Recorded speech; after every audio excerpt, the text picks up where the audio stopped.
থাকবে না আমি বলি যে ঈমানের বহিঃপ্রকাশ হবে কি অনেক প্রশ্ন করতে হবে যে আপনি যে আচ্ছা আপনি আলাদা ধ্যান তো ঈমানের মায়ের বহিঃপ্রকাশ 41 নম্বর আয়াত ধ্যান তো ঈমানের বহিঃপ্রকাশ কি দেওয়া হবে বাতিনিটা ঈমান ঠিক আছে এটা বহিঃপ্রকাশ কি গোপন ভাবে হবে না প্রকাশ্য হবে সে প্রকাশ্যটা আসে না আপনি সে প্রকাশ্যটা আসে সে প্রকাশ্যটা কিভাবে প্রকাশ্যে আসবে বলেন না না আপনি তো বাতিনি ধর্ম নিয়ে আছেন আমরা তো জাহিলি ধর্ম নিয়ে আছি দুইটা হচ্ছে দুইটা আমি তো একটা জানেন 30,000 জাহিলি আর 60,000 বাতিনি না না এটা ভুল হবে এই মানে কথাটা দুইটা সেটা বলেনি উনি না না না এটা আরগুলো বলেনি হয়তো বলেনি আপনি দৃশ্য আর দৃশ্য দুই প্রকার জ্ঞান অর্জন থাকতে হবে আমি এই কথা বলছি আপনি যেটা বলছেন ওটা আমাদের জ্ঞানের দৃষ্টিতে এটা ভুল বলছেন আপনি। না কেন ভুল বলছি যে আল্লাহ নবী সাল্লাল্লাহু আলাইহি ওয়াসাল্লাম গোপনে কিছু রাখেননি তো গোপন আপনি কেন গোপন খুঁজবেন আপনি কি বাহির জ্ঞান দিয়েছেন না ভিতর জ্ঞান থাকতে না ভেতর জ্ঞানের তো আমার প্রয়োজন নেই যতটুকু জ্ঞান মুহাম্মদ সাল্লাল্লাহু আলাইহি ওয়াসাল্লাম থেকে পাইছি আমরা ততটুকু দিয়ে চলতে হবে আমাকে রাসূলটা পাইছে হ্যাঁ হ্যাঁ কমপ্লিট একবারে কোরআনে সবকিছু দিয়ে দিয়েছে আপনি কিভাবে চলবেন কিভাবে হ্যাঁ এটা সব কিছু কোরআনে আল্লাহ সকল কিছু কোরআনের বাইরে কিছু নাই না না না সকল কিছু কোরআনে দিছে তাও আছে কোরআনের বাইরে আল্লাহ নবী যেটা বলছে তাই কিন্তু রহির মাধ্যমেই বলছে তাই কোনো নিজের কোনো ব্যক্তিগতভাবে কোনো কথা বলে নাই দেখছেন মায়ের 41 নম্বর দেখছেন 41 নম্বর আয়াত কিন্তু ওরা তো অনুবাদের সাথে তো ইয়া মিল হচ্ছে না কারণ অনুবাদ মিল হবে না কারণ হচ্ছে কি একজন এক ভাবে অনুবাদ করছে আল্লাহ আকবার কারণ হলো যে এখানে একটু ভেজাল আছে না না ভেজালটা হলো বাতিনির যে বিষয়টা বাতিনির সাথে জাহিরিতে মিল খাবে না না না বাত না আয়াত ঠিক আছে আর মিল খাবে না আয়াতকে বানায় দিছে নাকি না আয়াত কে বানাতে পারে আর আয়াতের কেউ ভুল দিলে ও মুসলমান অনুবাদ হলো হে রাসূল তোমাকে আচ্ছা অনুবাদে এদিক ওদিক করতে না পারে দেয় যারা কুফরি দিকে দ্রুত ধাবিত হয় যারা মুখে বলে ঈমান আনিয়াছি অথচ তাদের অন্তরে ঈমান আনে না এবং তাহলে ইহুদিদের ঈমান বিরুদ্ধে না মুসলমান না অসত্য অনেক হচ্ছে আরেক কোরআনের সাথে দেখেন অনেক তাফসীর মিল হবে অনেক মুসলমান অন্তর মুসলমান তাফসীরে এক জিনিস আর কোরআনে অর্থ আর ভাই এবারটা বলো তুমি এবারটা বলো এমন এক ভিন্ন দলের পক্ষে যাহারা কান পাতিয়ে না আরবি আয়াতটা পড়ো কোরআনে আয়াতটা পড়ো আয়াত পড়ো ইয়া ইয়া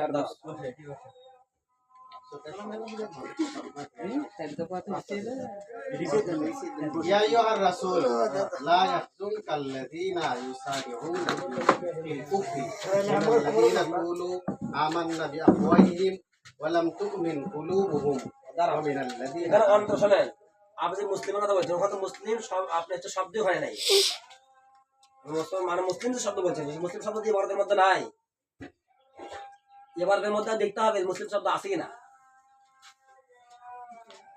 আপনি মুসলিম না ওটা অন্তরের কথা বলছি লাহুম কুলুবুল আছে তো ওখানে কুলুব মানে অন্তরের বিষয়টা আছে হ্যাঁ, না অন্তর বিষয় আছে তাহলে তাহলে অন্তরটা কি বাহিরে থাকে না না ভিতরে শোনেন থাকে অন্তর থাকে ভিতরে না না ভিতর আপনি একবার সাইড কেটে না দিবেন না না আমি কি বলি অন্তর ভিতরে থাকে হ্যাঁ। যেমন কলিজাও ভিতরে থাকে এবড়া ভিতরে থাকে কিন্তু আপনি ওগুলো বাদ দিয়া ভুরু ভিতরে থাকে ওই পায়খানাও ভিতরে থাকে সবই থাকে সব বাইরে কিছু নেই বাইরে গেছে নাই হ্যাঁ? কিন্তু কথা হচ্ছে কি আপনার আমলের মাধ্যমে তা বহিঃপ্রকাশ ঘটাতে হবে হ্যাঁ আমলের মাধ্যমে তা আমলটা ভিতর থেকে ভালো মন্দ বাইরে হবে নাকি একজন মানুষ বিশ্বাস করলো যে হচ্ছে কি সালাত পড়তে হবে কিন্তু সে পড়লো না না, তা না, বহিঃপ্রকাশ না। হলো কি তাহলে তার সেই গাবিলা থেকে ভিতর থেকে আসে না হ্যাঁ নাকি বাইরে থেকে আসে কি আমি সালাত হ্যাঁ। পড়লাম না হ্যাঁ কিন্তু বাইরের জ্ঞান না ভিতরের জ্ঞান না ওটা ভেতরের জ্ঞান ঠিক আছে শোনেন ঠিক আছে ভেতরের জ্ঞান ওটা হলো মস্তিষ্ক একটা মস্তিষ্ক না, না, বাইরে না, থাকে না, না না, ভিতরে থাকে না, না, ভিতরে থাকে ভিতরে তো তালাবদ্ধভাবে রাখলে হবে না, একটু প্রকাশ করতে হবে। পুরো কথা। আবার ভিতরেই আছে, আমি একটা কথা বলি মুরব্বী আপনি যেটা বলেছেন যে ভেতরে যেটা থাকে ভেতরে যেটা আছে কল এটা কি দিয়ে চলবে বাহিরের যে বিধান আছে ওই বিধান দিয়ে ওই কল্প চলবে হ্যাঁ তাই না ভেতরের আমার কোনো বিধান দিয়ে তো ভেতরের কল চলবে না না না না তাহলে বাইরের আপনি হলো তাহলে তো সবই তো বাতিনি হয়ে গেল এটা ইয়া জাহিরি হয়ে গেল সবই। জাহিরি কথা তো হকটা সবই তো জাহিরি হলো বাতিনি করে কোরআনটা যে আছে আপনি কোরআনটা কি কল্পের ভিতরে আছে আপনি পড়ছেন আপনি যে মুখস্থ করেন কোথায় থেকে মুখস্থ করেন ভিতর থেকে ভেতর থেকে মুখস্থ হয় তাহলে ভিতরে কিন্তু জ্ঞান মুখস্থ হলে করলেন কি ইয়া জাহিরিটা করলেন আমি কোরআনই করলেন হ্যাঁ জাহিরি এই নাদিরকে জাহিরিতে হয়েছে হ্যাঁ নাদির তো জাহিরি জি কাগজের উপর কাগজে না আত্মার উপর হয়েছে ঠিক আছে তো তাহলে আপনি আমার আত্মার দাম কে? আপনি আত্মাতে একবার আমি বলি ওই আত্মার উপরে দেখেন যে আমার এটা বলতে আল্লাহ আত্মার উপরে গোপনে কিছু তো নাজিল হয়নি, আত্মার উপরে প্রকাশ্যে কিছু নাজিল হয়েছে। প্রকাশ্যে না দিলেছে কি এই আর সেটা আমাদের জীবন বিধানের জন্য। এটাই না রাসূল রাসূল সাল্লাল্লাহু আলাইহি ওয়াসাল্লামের বিরুদ্ধে প্রকাশ হয়ে গেছে আল্লাহ। সেটা কি করে কি- দিছে। কি ইবাদতে আল্লাহ পুরস্কার দিল? সেটা পালনের মাধ্যমে যারা প্রতি পালন করবে রাসূল কি পালন করছে? রাসূল সেটা যথাযথভাবে নিজে পালন করে কোথায় যায়? উম্মতের জন্য কোথায় যা পালন করছে? কর্মক্ষেত্রে কি কর্ম করছে? আপনার হলো উনি মানে ধর্ম প্রচার করছে, কোথায়? সংসার করছে, ব্যবসা নাজিলটা করছে। কোথায় হয়েছে? হ্যাঁ, নাজিলটা কোথায় হয়েছে? নাজিল হীরা গুহা হয়েছে, যে হীরা কোথায় রাসূল কি ইবাদত করছে? রাজের ধ্যান করতে সেখানে হ্যাঁ ধ্যান সে করছে। ধ্যানের ব্যাপারে আপনি কতটুকু বলেন? ধ্যানের ব্যাপারে ধ্যান করতে ওনার জন্য সেই ধ্যান কর্মেতে আল্লাহ পুরস্কার দিল, তাকে জিবরাইলের সাথে দেখা দিল, তারপর কোরআন নাজিল করলে, তাকে মেরাজে নিয়ে গেল, যা কিছু করছে যে কর্ম। খুবই সুন্দর, খুবই সুন্দর। আমি জি। আজকে যদি একজনকে কিষান দেয়, কামলা দেয়, তিনি আমাকে মানে দেবো কি কর্মেতে রাসূল তেনাকে পরিষ্কার দিল, আমি একটা আর কথা সেটা বলি। আপনাকে শিখাইছে, আপনি কতটুকু শিখছেন? আচ্ছা আমি বলি, রাসূলুল্লাহ সাল্লাল্লাহু আলাইহি সাল্লাম হীরা গুহায় যে ধ্যানে মগ্ন ছিলেন, এটা ওনার ইচ্ছায় ছিলেন নাকি আল্লাহ তাআলার অর্ডারে ছিলেন? আল্লাহর হুকুমে ছিল। হুকুমে ছিলেন। সেই হুকুম পৃথিবীতে আর কেরা পালো তাই ধ্যান করিচ্ছে বাতিনি ওই জ্ঞান জ্ঞান রাসূল অর্জন নিয়ে করার চলে জন্য। গেছে। জি।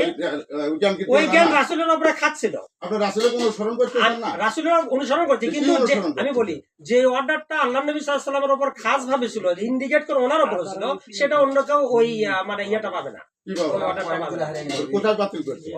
ওই ইয়েটা পাবে না। যে আমরা দেখান কোরআন থেকে, কোরআন তো জাহিরি যে এই আইনটা রাসূলের জন্য আর এই আইনটা উম্মতের জন্য। আমরা একটা দেখান না। আমি এখানে একটা কথা শোনো, আমি বলি আল্লাহ নবী সাল্লাল্লাহু আলাইহি ওয়াসাল্লাম হীরা গুহায় ধ্যান করছে আল্লাহর কাছ থেকে কিতাব পাওয়ার জন্য, বিধান পাওয়ার জন্য। কিতাব তো- এখন কে ধ্যান করছে কোন কিতাব পাওয়ার জন্য? কিতাব তো আপনারও আছে, কি কিতাব? না না আমরা কোনো আপনারও কিতাব আছে। আমার আপনার কোনো কিতাব নেই। না না, দেখি, বলো। 17 নম্বর সূরার 14 নম্বর আয়াতে দেখেন দেখেন, এই কিতাব আপনার আছে কিনা? কি কিতাব, কি বলছে ওখানে সেটা বলেন আপনি। দেখেন ইকরা কিতাবাকা কাফা বিনাফসিকা আল-ইয়াওমা আলাইকা হাসিবা। আল্লাহ আকবার, আল্লাহ আকবার। আপনাকে সেদিন আপনাকেও কিতাবে আবার আল্লাহ কোনটা সূরা বাকারার 151 নম্বর আমি আয়াতে বলি- আমি বলি- 105টা জিনিস শিক্ষা দেয়, কিতাব জি, শিক্ষা এক দেয়। এক করে আপনি বলেন। কিতাবই না দিলে আমি আপনার বলি, কাছে শিক্ষা দেবো কি? জি প্লিজ আমি বলি এক এক করে বলেন, একটা একটা করে সমাধান করে আগে থেকে যান। ইকরা কিতাবাকা ফাকাফা বিনাফসিকা ইয়াওমা আলাইকা হাসিব, এটা ব্যাখ্যাটা বলেন, এটা কোন ক্ষেত্রে আল্লাহ তাআলা করলো নাযিল করলো সেটা বলেন। এটা আল্লাহ জিজ্ঞেস করবে, পাঠ করে তুমি তোমার কিতাব, হ্যাঁ। আজ তোমার হিসাব নিকাশ করে তুমি যথেষ্ট। তা আপনার কিতাব না তাহলে আপনার কিতাবের কথা আল্লাহ সেই কিতাবটা কে কিভাবে বলবে? আমার কিতাব কে বানাচ্ছে? সেটা আল্লাহকে জিজ্ঞেস করেন কে না না বানাইছে। না, আপনি বুঝছেন না, আপনাকে আমার তো কিতাবকে আমি জিজ্ঞেস করো। বানাচ্ছি, আপনার না, কিতাবটা আপনি বানাচ্ছেন। না। তাহলে আমি যেহেতু আমার কিতাব বানাচ্ছি না, সেই ব্যাপারে তো আমার হলো কোনো এখানে হাত নাই, না, আমার তো আপনার হাত এখতিয়ার নাই, থাকবে। আমার তো এখতিয়ার নাই। না। সেটা তো আমার জন্য প্রযোজ্য হবে না, এটা আল্লাহ কিয়ামতের ময়দানে আমার জন্য প্রযোজ্য করবে। কিয়ামতের ময়দানে দুনিয়ার বুকে তো সেই কিতাব প্রযোজ্য হবে না। ও এই দেখেন, কি করবো? সূরা বাকারার 151 নম্বর আয়াতে সেই কিতাবটা পাঁচটা জিনিস রাসূল শিক্ষা দেয়। সেই এই কিতাব- পাঁচটার মধ্যে ওটাও একটা। শোনো আমি বলি, সেই কিতাব আমাদের জন্য প্রযোজ্য হবে না। সেটা কি আমাদের মধ্যে মরার পরে প্রযোজ্য হবে সেটা? একটা আয়াত দেখান। কি ভাই কি? এটা মরার পরে হবো। না এটা তো ওখানে ইকরা কিতাব আঁকায় কখন বলবে সেটা কে বলবে? এই কথাটা কে আপনি বলবে? দেখেন না। আমি বলি এই কথাটা কে বলবে? দেখা লাগবে না, এমনি বলে। না না, ব্যাখ্যা না, আমি তো আরবি বলতেছি। না না ব্যাখ্যা লাগবে, দেখা লাগবে, অর্থটাই লাগবে। আল্লাহ তাআলা বলছেন তুমি পড়ো, আল্লাহ তাআলা কোথায় বলবে সে কথা? কি দুনিয়াতে বলবে? না তাহলে আপনি এখানে পড়ে না গেলে এখন উঠে যায় কি? আপনি কোন অসম্ভব, এখানে পড়বেন কোথা থেকে আপনি? এখানে কি ওই কিতাব দেখতে পারবেন আপনি? দেখেন, না না না, আইলে বলে কথা বলা যাবে না প্লিজ। এলোমেলো না। শোনো আমি বলি, আমি আল্লাহ আপনার তাআলা- পাঠ দেখাচ্ছি। না না আপনি দেখাবেন ভুল দেখানো তো কিভাবে ভুল? ভুল দেখাচ্ছেন তো আপনি। তা আপনি সঠিকটা দেখান। আমি আল্লাহ তাআলা ওই কথাটা বলবো হলে কি আমাদের ময়দানে বান্দাকে বলো, দুনিয়া থেকে আমরা বলবো আপনি, না, না, দুনিয়াতে আপনি দেখবেন কেমন সে কিতাব? আপনি জ্ঞানটা এখানে ওপেন করবেন কোন না। জ্ঞান? ওই কিতাব সম্পর্কে আমার জ্ঞান তো থাকবে না। কোন জ্ঞান? না ওই কিতাব সম্পর্কে আমার কোনো জ্ঞান থাকবে তাহলে না। ওটা আলাদা মাস্টার দেবো। ওটা তো ফেরেশতা মণ্ডলী সংরক্ষণ করেছে, কিয়ামতের ময়দানে আমাকে দেখানো হবে। ওই কিতাব সম্পর্কে আমার কোনো জ্ঞানই থাকবে না দুনিয়ার বুকে। ওই ওখানে তাই বলছে। তাই তো বলছে ওটা, এর ব্যাখ্যাটা তো তাই। বান্দা তুমি তোমার জানা অজানা যা কিছু করছো সব তোমার কাছে প্রকাশ পাবে কিয়ামতের ময়দানে, তার আগে তুমি প্রকাশ পাবে না। তা আমার জ্ঞান থাকবে কেমন? আপনি কোন কাজ ভালো করছেন? আপনি কি প্রমাণ না, দিতে না, পারবেন আপনার ওখানে ব্যাখ্যা কি যে আমি এটা খারাপ কাজ করলে এটা ভালো করলাম? এটা আল্লাহ কাল কি আমাদের দিনে আপনাকে দেখাবে। যে দেখো তুমি কি কি করছো, দেখো কি করছো তুমি দুনিয়ায়? দেখো এই তো তোমার আমল নামা দেখো, এই যে এরকম ভিডিও দেখো। তুমি নিজেই পড়ো, করে তুমি নিজেই হ্যাঁ শেখ করো। নিজে ইয়ে করো। এখন তো আপনার এই বাংলা থাকবে না, আপনি আরবি জানবেন। আমি স্বীকৃতি জ্ঞাপন করছি কিন্তু আচ্ছা, স্বীকৃতি জ্ঞাপন করার পরে আমি তো ঘরে বসে থাকি, বিকালবেলা আসে কি আপনি আমার মজুরি দিবেন? কেন দিবেন না? আসসালামু আলাইকুম। কেন দিবেন না আপনি? কথা আসসালামু আলাইকুম। আলহামদুলিল্লাহ। আপনি ভালো আছেন তো? ওই বল থেকে বসেন। বসেন গল্প করে। তাহলে আপনি কেন দিবেন না আমি আপনার কাজ করি আমরা দিবেন না ঠিকই দেন এই, এখন 100 তাহলে আমলা দেওয়ার কথাটা হচ্ছে ইমানের ব্যাপার কথা বলেন আর হচ্ছে কাম আপনি হচ্ছে বাহ্যিক ভাবে কাজটা করা এই কাজ না করা বলতে আপনি বিনিময় পাবেন না যদি আপনি বিশ্বাস করেন যদি আপনি হচ্ছে না বলেন হ্যাঁ বোঝা গেল কি বিশ্বাস করার বিশ্বাস আগে মুগ্ধ প্রকাশ করতে হবে আবার বিশ্বাস করতে হবে বিশ্বাস করতে মুগ্ধ প্রকাশ করতে হবে পরে হচ্ছে বাস্তবে আমল করতে হবে বুঝলি আমার কর্ম না তাহলে ফলা শুরু করতে তাহলে আপনার সালাত আদায় করতে হবে আপনার সিয়াম রাখতে হবে আপনি হচ্ছে যাকাত দিতে হবে ইসলামের 5টি স্তম্ভ আছে 5টি স্তম্ভের উপর আপনি আমল করতে হবে আমল যদি না পাঁচটার বাইরে কে কেউ দেখাতে পারবো যদি আপনি আমল যদি পাঁচটার বাইরে দাও ইসলামের মধ্যে গণ্য হবা তাহলে ওটা ভুল কথা ঘরে গেলাম বসে থাকি তাহলে হলে কি না পাঁচটার বাইরে কেউ গণ্য মানে দেখাতে পারবো না দেখা পাঁচটার বাইরে যাওয়া যাবে পাঁচটার কমও থাকা যাবে না বেশি করা যাবে না দেখা যায় যে আপনি একটা নামাজ নেই সারাদিন নাই নামাজ নাই এই কথা অন্তরে বিশ্বাস করতে হয় অন্তর বিশ্বাস করলো না। না না না আল্লাহ সালাত মুসলমানের সবার উপরে ফরজ করেছে। হয়তো আপনারা বলতেছেন যে আমি একদিন বললে হবে এরকম বলে আমাকে আমাকে একদিন বলতে বলতে পারো ওটা আচ্ছা। সবার মতবাদে এখনো বলতে পারো আচ্ছা নামাজ প্রতিদিন পড়বো কি? একদিন পড়বো আপনি একদিনে পড়বেন এটা কি আল্লাহ আপনি কবুল করবে আপনি কি জ্ঞান দিতে পারবেন?